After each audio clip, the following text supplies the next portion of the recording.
Thank you so much, everyone, for staying here, and welcome if anyone is coming right now.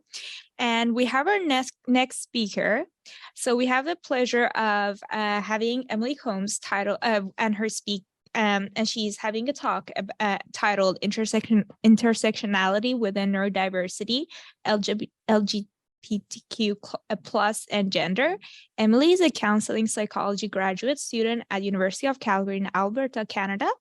They are presenting also a researcher affiliated with the University of Alberta in Canada and the University of Victoria in British Columbia. As an autistic and queer person, their research pertains to furthering and understanding of their community, specifically the intersectionality of LGBTQ plus identities and autism, with a focus on autistic women / femme identifying people. Thank you so much. Perfect.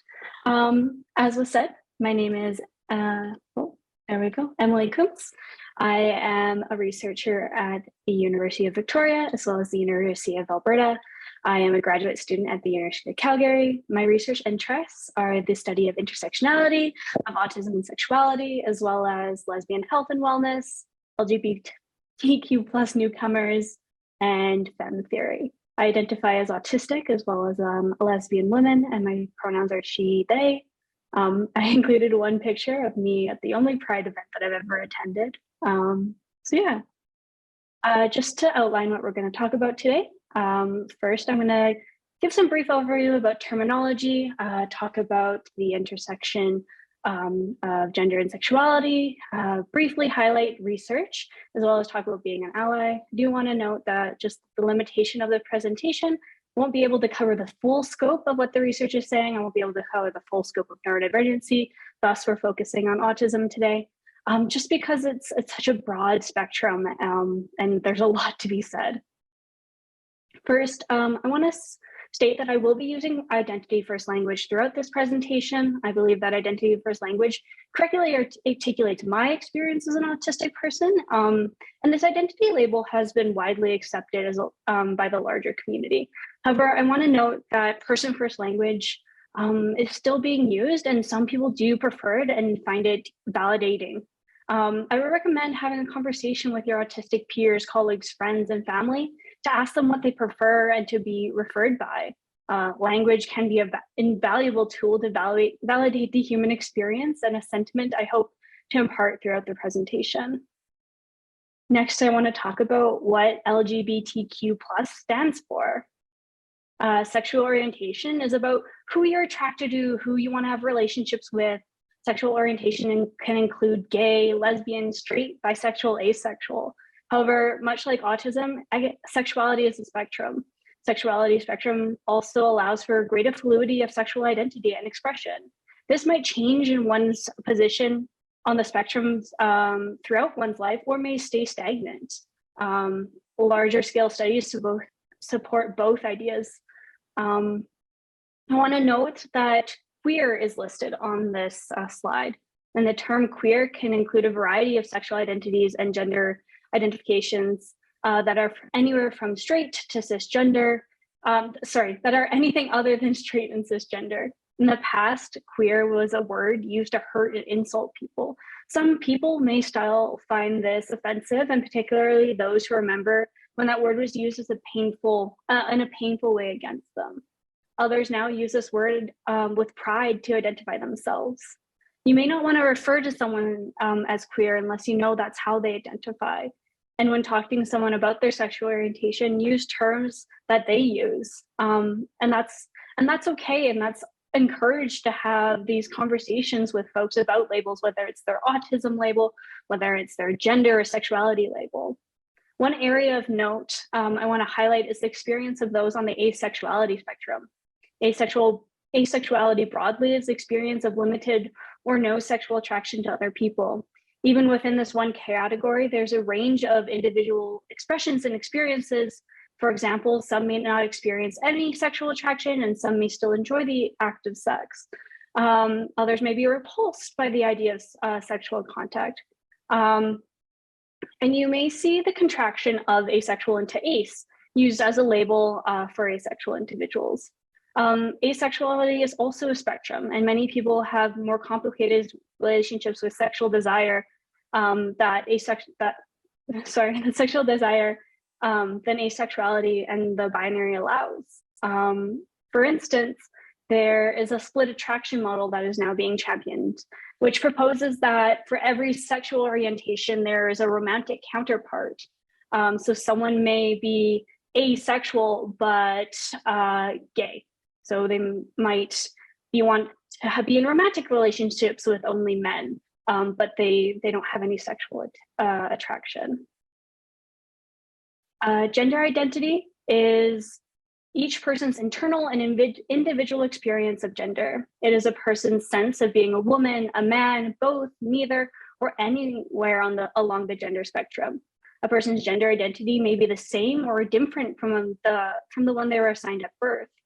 Sex is the anatomical classification of male, female, or intersex, and is usually assigned at birth, wherein gender expression is how a person publicly expresses or presents their gender. This can include behaviors or outward appearances such as dress, hair, makeup, body language, and voice.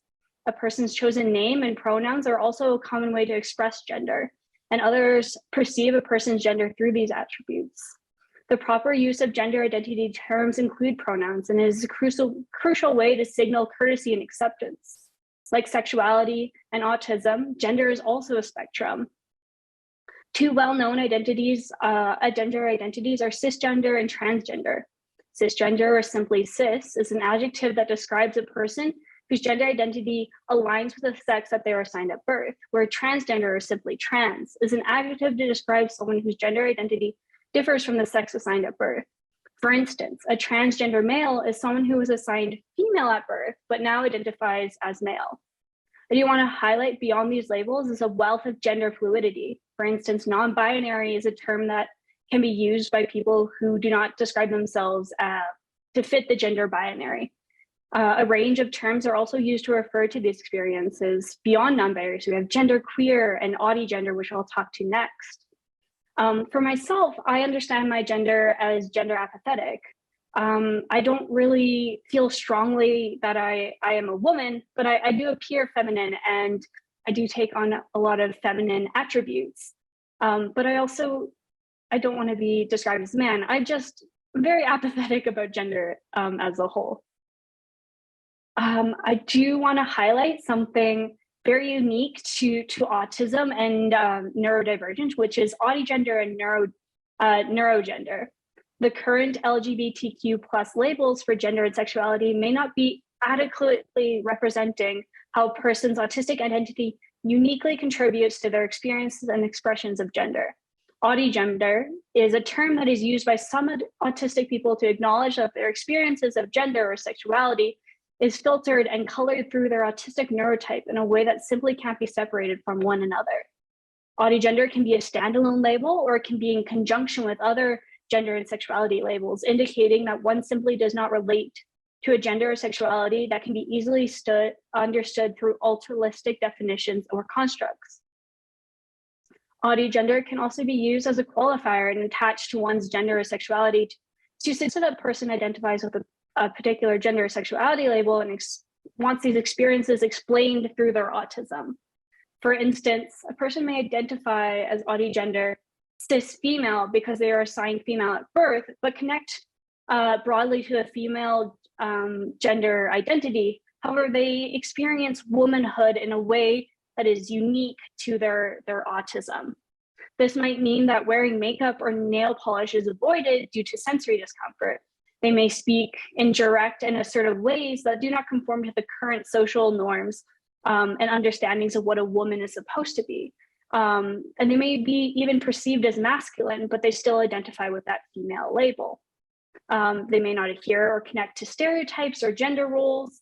And this label acknowledges that their relationship to their female gender and their gender presentation may be different, because they compartmentalize what female means to them through their autism. Perfect. Now I'm going to talk to kind of what the research is saying. This is really an emerging field, and there is a lot going on here. I can't speak to just like all of the lit, but I want to highlight kind of 6 key studies in the area of sexuality and gender. In regards to gender identity, the emerging lit has widely begun to express that autistic people are more likely than neurotypical people to be gender diverse. Several studies show that gender diverse people are more likely to have autism than cisgendered people. This understanding has been spearheaded by these foundational studies. Warner and colleagues found through 5 independently recruited cross-sectional data sets that consisted of about over 600,000 individuals who completed a survey on gender, neurodevelopment, and psychiatric diagnosis, which included autism and measures of these traits. The findings express that compared to cisgendered individuals, transgender and gender diverse individuals on average had higher rates of autism and other neurodevelopmental and psychiatric diagnoses. For both autistic and non-autistic individuals, transgender and gender diverse individual scores were higher, and more autistic people had an adherence to a fluid experience of gender. Strang and colleagues conducted in-depth interviews with 22 well-characterized autistic gender diverse adolescents. These participants expressed an urgent need for gender affirming care, that autism impacted their sense of gender, and some specifically noted that their gender discernment and gender affiliation resulted from their autism, self-awareness, or executive functioning differences. The gender identity was also noted to be developing and coming in and out of focus and changing over their life. And the majority reported discomfort exploring and expressing their gender due to worry about bias and harassment. However, their participants had a general hope and hopefulness that the future would be more understanding and affirming of their specific gender identity. Lastly, Cooper, Smith, and Russell measured gender identification, gender self-esteem, and aspects of gender expression, so masculinity and femininity, in autistic natal males and females. They found that gender variance had been reported in autistic people with higher variance, with highlighting that autistic females reported experiencing more gender fluidity. The social component of gender identity may be affected, with autistic females experiencing lower identification and feeling less positively about their gender groups compared to neurotypical females in the control. So emerging research about sexuality is the foundational work of George and Stokes has been very influential in describing autistic sexuality, especially regarding the LGBTQ+ community. Their 2018 study found that 69.7% of their participants reported being non-heterosexual. The group with the autistic group reported higher rates of homosexuality, bisexuality, asexuality, and overall lower rates of heterosexuality. These findings reinforce similar trends that have been arising from non-intentional studies. There has been very, very limited research intentionally about queer or LGBTQ+ autistic people. A lot of the stats come up from other studies that kind of note it and kind of speak to it a little bit more. They publish extra papers about a trend that they're noticing in a larger study. For instance, Strauss and colleagues found a substantial percentage of their participants denoted being a part of the LGBTQ+ community, with 7% as homosexual, 10% as bisexual, and 14% did not indicate an adherence to a sexual orientation.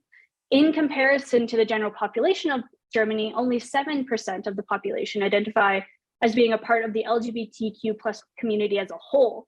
So these demographics in comparison are quite high. Lastly, I'd like to highlight the findings of May and colleagues who found that through a longitudinal study, autistic females reported lower rates of heterosexual preferences and higher rates of bisexuality, and uncertainty in attraction. Overall, the study of autistic expressions of gender and sexuality is an emerging field of study, and there's much to learn from the community.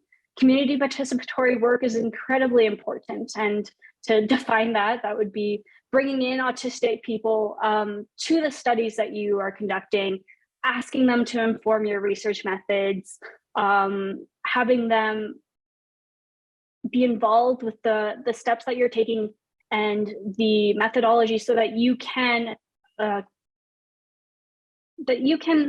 speak to the community in a way that they wish to be spoken about. Next, I would like to talk about considerations for affirming and caring and being a great ally.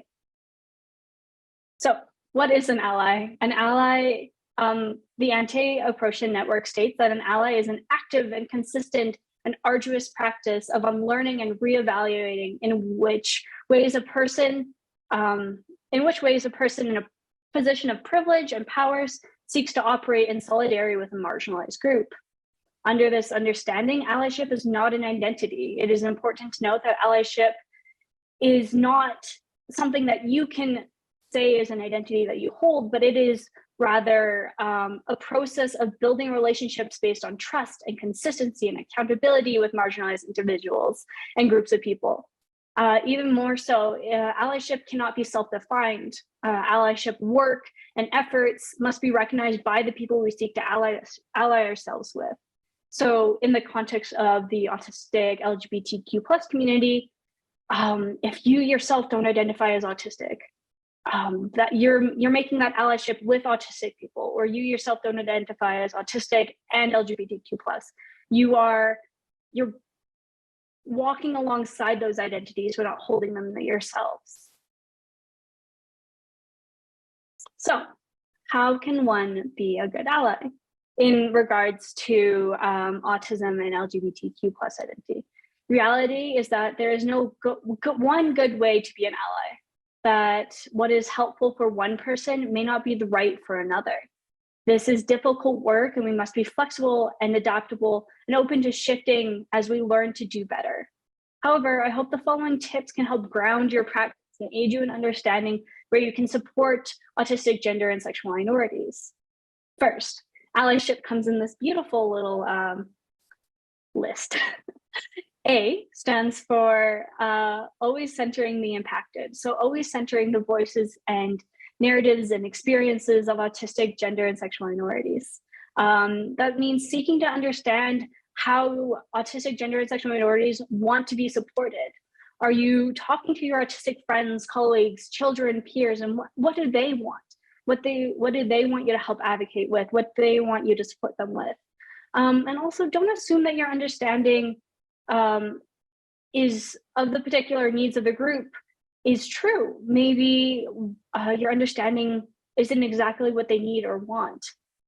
What you may think might be best might not be what the community needs. Understanding that sometimes the community may want your help to advocate, and other times just being ally is the act of making a safe place for folks to share their stories. Just because helping doesn't mean that you're helpful. Check in and self-reflect on your own actions.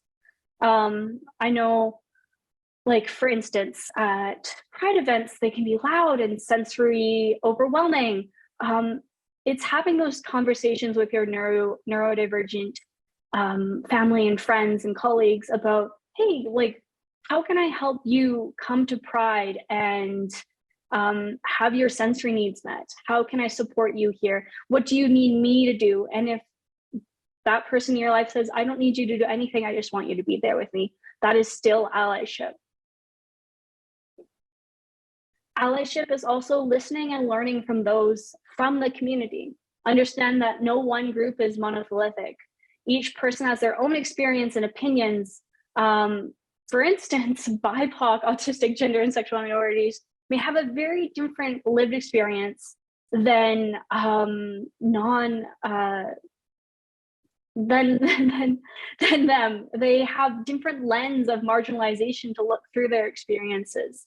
So consider the intersectionality of various groups and how that will really change their experience and how that will inform who they are and how they go throughout the world. I would highly recommend considering and learning more about intersectionality and intersectionality theory. Also, when conducting research, make sure that it reflects this intersectional understanding of the participants, that they are not just autistic gender and sexual minorities, that they might be autistic women that are gender and sexual minorities. They might be autistic non-binaries, or they might be from different racial or ethnicity groups. Make sure that you also reflect on the biases that you have and any problematic language that you may be using, and bring that into your process of learning. As I mentioned earlier, person first language might not be entirely descriptive for the community. Largely the community prefers identity first, and addressing where that may be coming up and having that self-reflective process around language. Also, allyship is leveraging your privilege. It's taking time to reflect on your privilege and how you hold different privileges in different spaces. If you're a professor, how are you using your privilege to advocate for your autistic gender minorities and sexual minority students? And what ways can you use your privilege to uplift marginalized voices? Are you intervening in situations that are discriminatory? Are you advocating at higher levels? Are you making space? And then lastly, it's yield the floor. Sometimes being advocate means speaking less and listening more. It's creating that safe place for diverse voices to share their experiences and their perspectives. I think it's sometimes it's super validating when I have someone who does not share my lived experiences, who does not share my identities. They sit across from me and ask me how I conceptualize myself. How do I define who I am?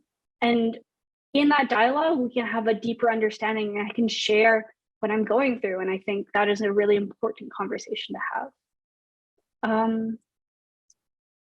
Yeah, and that's all that I have. I have like 6 minutes left for questions. Thank you so much. We really appreciate it. I just wanted to ask in-person audience if they have any questions. If not, we already have questions. Okay, so one of the questions asked is that you spoke about allies, and since we have audience who directly interact with neurodivergent individuals in clinical academic settings, especially what advice can you offer to mental health professionals, educators, and support networks to be more sensitive to the needs of autistic individuals who also identify as gender fluid? Yeah, sorry, that's a very big question, but I'm gonna try and take chunks of it. Gender fluidity is something unique to each and every person who experiences it. I think there is no one perfect blanket approach to support everyone individual, but it is opening up your services, opening up your practice, or opening up your lessons or your understanding, your work, to have those dialogues with gender fluid individuals and autistic gender fluid individuals about how can I better support you. It's respecting pronouns. It's having conversations about pronouns. It's if you don't really understand gender fluidity, it's sitting down with that person and being like, hey, you don't have to teach me about this, but if you would like, I would like to know more about this. It's doing your own research. It's reading. It's listening to podcasts. It's educating yourself so that not the full weight is on the community to make sure that you know what you're doing. I think the biggest thing that I want to highlight is the respecting of pronouns. If someone says that my pronouns are she, they, it's the using of pronouns. If someone says, oh, today my pronouns are he, him, it's saying, okay, thank you. Because pronouns essentially are just a respectful dialogue between two people. It's a way to say, I respect you and I see you and I care for you, and I'm going to validate your identity. Thank you so much. We really appreciate your time. And there's one more question. So based on your experience, could you discuss the role of representation in media and popular culture for autistic LGBTQ plus individuals, and how it can help promote better understanding and acceptance of their unique experiences? Yeah, I think looking at this conversation larger, everyone wants to see themselves represented in the media we consume. They want to see themselves represented well, and they want to see themselves represented authentically. I would love to see a lesbian autistic actress portraying my lived experience well, and portraying it with joy and excitement, and having my identities participate in a conversation and dialogue. I think authentic and purposeful representation is what moves the conversations along. I think the more we see diverse autistic characters and diverse just representations of autism and neurodivergence widely, we can have more conversations about neurodivergency within our families, or within our conversations with our colleagues, because now they have something that they can see within their own lives. I think representation is so important for that. So there's an in-person question. Yeah, of course. Are there any hypotheses for why there are as many trans and queer autistics relative to the general population? A short answer, no. There's some working ideas about why this might be. Some studies that I've read have said, oh, this is probably because autistic people don't understand the socialization of gender. Others, other studies that I've read, they've said that, autistic people, gender might be a special interest for them. The reality is that the literature is so emerging. There's not a lot of research that directly focuses on these understandings and these experiences, both in quant and in qual. If anyone wants to spend their whole life doing this work, go ahead. I know that I will. And I think it's definitely something that needs to be focused and understood.